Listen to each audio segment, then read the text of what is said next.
Hey guys, Muddy Gazelle here, and I just watched Samurai Jack Season 5, Episode 3.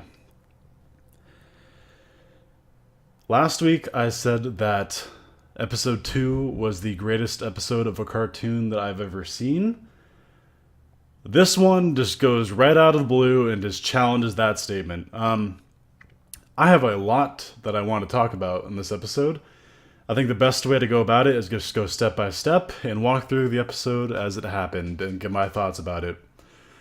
Okay, so it starts off with our hero, Jack, floating down the river. Got this terrible wound in his side, and this all of a sudden this frog jumps on his little log that he's drifting down, and he says, the little frog's like, "They're coming," and it's just really really weird. By the way, I'm sorry if I have uh, like a rough sounding voice. I'm fighting kind of allergies right now. So anyway, he's drifting down, and then at night he reaches a sort of cave, and my mind's all over the place. Let me go step by step here. He's going through the forest at night, and he's holding this wound that he's got in his side, and as he's walking through, he sees the green samurai on the horse following him. So it's almost for sure that this thing is death. It's literally the personification of death. I can't see any other explanation as to what it is. So he reaches this cave and he pulls out the dagger in a really gruesome looking scene, and he just passes out on the floor from the amount of blood he's lost and the amount of damage he's taken. And then he wakes up, and lo and behold, the wolf from episode 2 comes walking in covered in blood.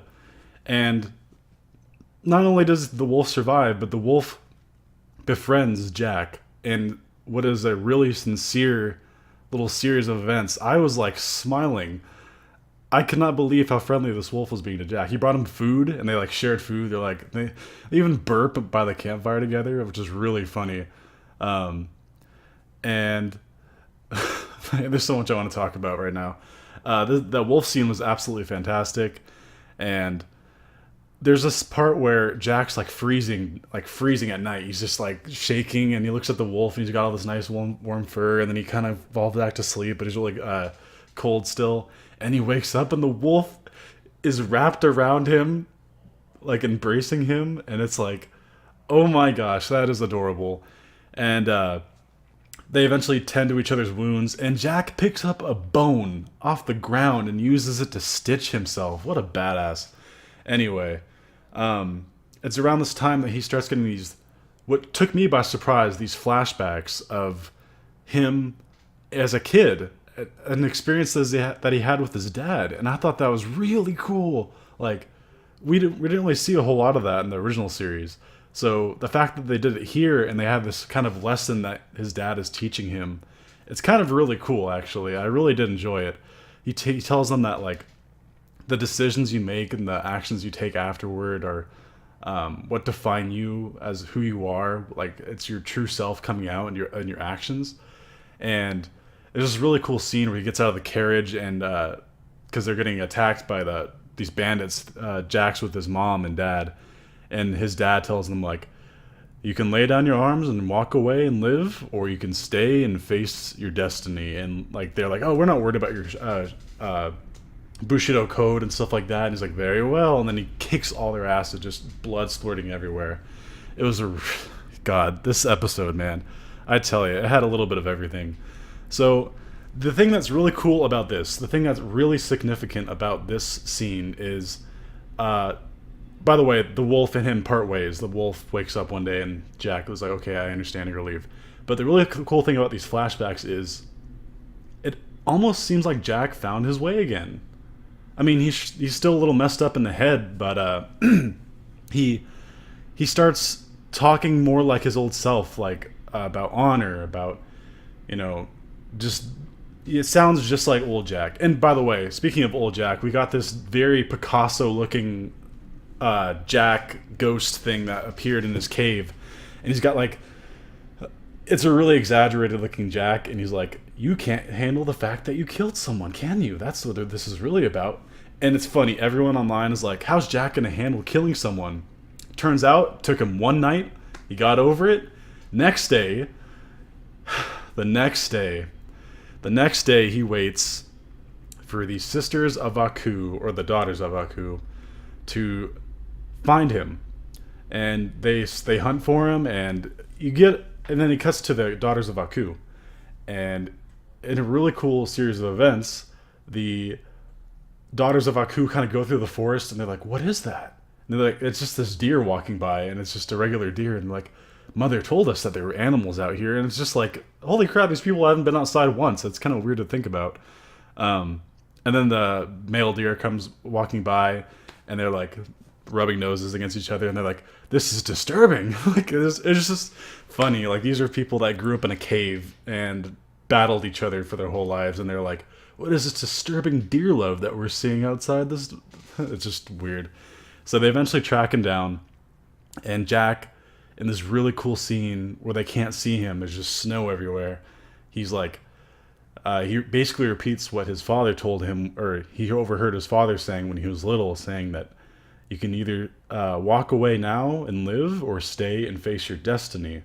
And they obviously are trained to kill him, so they're going to stay. And he's like, he keeps going on like, are you sure? Are you really sure here? Because I'm going to kill all of you. And of course, they say no, and just shit hits the fan. Okay, Jack throws a spear and impales one chick. Boom, another one dead. Another sister of Aku dead. 5 left. Jack throws another weapon or something and hits another girl. Boom, another one dead. There's 4 left. And then I can't remember how the next one died, but eventually there's only 3 left. And the 3 kind of like battle him for a long time. And it's just, I can't describe the battle itself. All I'm going to say is it was awesome. Choreographed amazingly. So Jack eventually, just one by one, is kicking all their asses. And, what's it called? He runs up this giant tree branch and basically makes them go at him one at a time. And he just schooled the crap out of these assassins. I cannot believe that in one episode, almost all of them perceived to be eliminated. 2 are pretty much confirmed to be dead. They got like a spear through them, and they got, whatever. And a couple others might have died based on what I'm about to say. So the first one comes at him with a spear. He jukes all of it and just completely just destroys her with his mastery of everything. It was amazing. I'm just geeking out here, but it was awesome. And so the second one comes at him. He does the same thing. He kicks her and throws her. He just throws the bitch off the cliff. Like, see ya, bye. And I thought that was hilarious. I kind of laughed to myself when that happened. And then the last one, surprise who it is, it's Ashi. The last one comes at him, they fight for a little bit, and she's like, I will defeat you. It is my destiny to defeat you. You're evil. Aku will win. And Jack's just got this like thing wrapped around his arm. I'm being very vague here. I'm kind of hoping that you guys have seen the episode so you know what I'm talking about.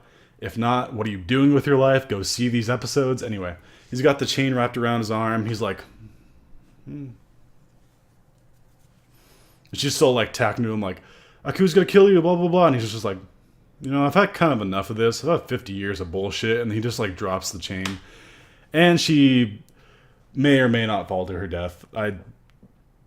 I'm gonna say I'm 80% sure that she's not falling to her death there. But the tree branch breaks, and Jack plummets down with them. And that is where the episode ends. Literally a cliffhanger. Well, a cliff faller. Yeah, more of a cliff faller, not a hanger. So, this episode did trump the last one, I think. I think the last one was a little more deeply emotional, just a little bit, because he had, like, Jack running for his life. But this one was really cool, because it may signal the kind of return to Jack's purpose, or whatever you want to call it.